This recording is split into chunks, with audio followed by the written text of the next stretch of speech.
how things work here. Think about like the first 10 ways to make them work, cross all those out, and then do it the cheapest, most difficult way possible. That's how things function here.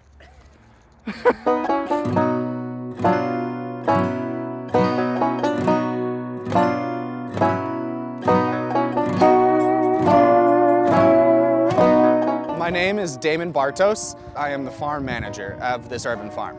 Originally, that first year that we started, everything was free. We didn't know if we could even grow any produce.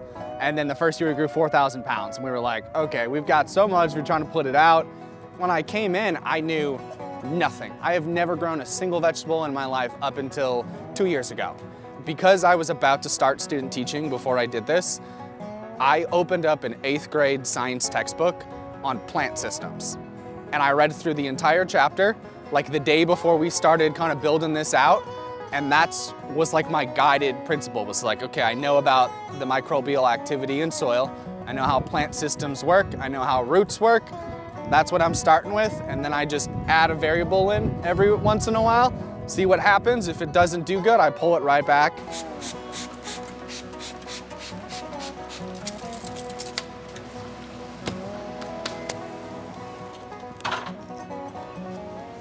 I treat my farm like a glorified science experiment.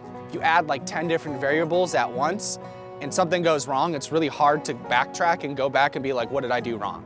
So what I learned is if I started at the bare basics, like I know I need good soil, I know I need to keep my plants stress-free, I know I need to regulate watering, I know that the nutrients are in the ground, I've ran soil tests, but even prior to that, I knew the organic matter that I was adding into the ground, that it was alive. I geared my soil amendments based on I'm feeding the soil and they're gonna feed my plants. When your soil breaks down season after season after season, you're actually just kind of like self-composting your own soil. The organic matter is going up and down in my clay. The soil itself is creating this system. I'm lucky enough to have good relationships with the chefs in town. Selling to restaurants goes directly back into this farm. And that allows me to spend all of my money here, whether it's building stuff up in the greenhouse, soil amendments, microbial inoculations, fertilizer, all that stuff. All right, partner, so, the radicchio. Let's chat about it really quick. I'm Matty Sonja. I am a new hire farmhand here at the Bethlehem Center. I spend my days mainly just attached to Damon's hip. Start picking off from the outside what you don't like. Yeah. Typically we're looking for like, you know, some browning, some mushy bits. The stuff I wouldn't want to eat, stuff I wouldn't serve somebody. Exactly. Outside of the Beth, I am a cook by trade. Started my career at Easy Bistro here in Chattanooga. When I first started at Easy, my chef really beat over my head that to have respect for food is not just a have respect for the nice thing on the plate, but to have respect at every single step of the process.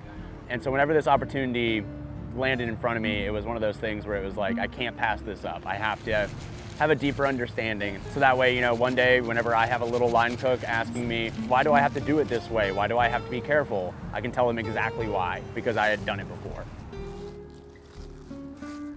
Save the prettiest one for last. Working with the ingredients here that I've worked with before, it's kind of mind-blowing. Earlier today, we were harvesting radicchio that I've chopped and plated 200, 300 times, and it's going to the restaurant that I used to work at. It changes the respect, again, it goes back to that, of like screwing up a batch of collards feels bad in the moment because you messed up, but now I'm looking at it and I'm like, I feel bad because I just messed up on 70 days of labor and effort and care and attention. I think people remove themselves from the entire chain. It's kind of magic, right? You go to the grocery store or you go to a restaurant, it's there, the produce is there, and it got there by magic. Of course, you knew a truck was involved in a farmer. They're raised, they're cared for, and then they are killed so you can eat. And I think people's relationship with food is losing that respect for all sides of food. Food insecurity plays a massive role in that because at that point, you're not really worried about what you're eating as long as you are eating. If you can't meet someone's physical needs, you're not gonna be able to meet their material needs. This is the most food insecure food desert in Chattanooga. There's only 2 grocery stores out here. One of them is closing right now. They're also on a brownfield site. All the manufacturing buildings that were out here, they bulldozed them all and they didn't remediate the soil. And they built Section 8 housing right on top of it, so they can't grow in their ground. There's heavy metal in the soil. So this right here is super important. Where your greens at? Turnip greens. I tried to do turnip greens this year, and that 14 degree night, toasted them, took them out. All right, you got it? Yeah. All right, I'm gonna get washing. Alrighty.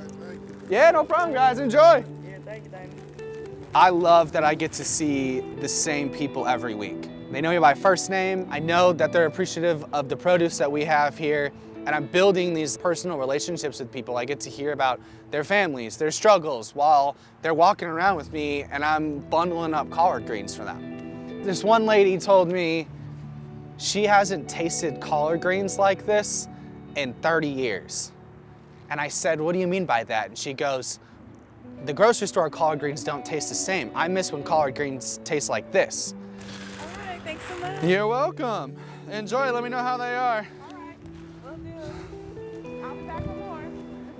Obviously, farmers are incredibly important, way more important than a cook or a chef. And I think conflating those two is a little silly. I think chefs are awesome, obviously, and I think they're incredibly creative and hardworking individuals.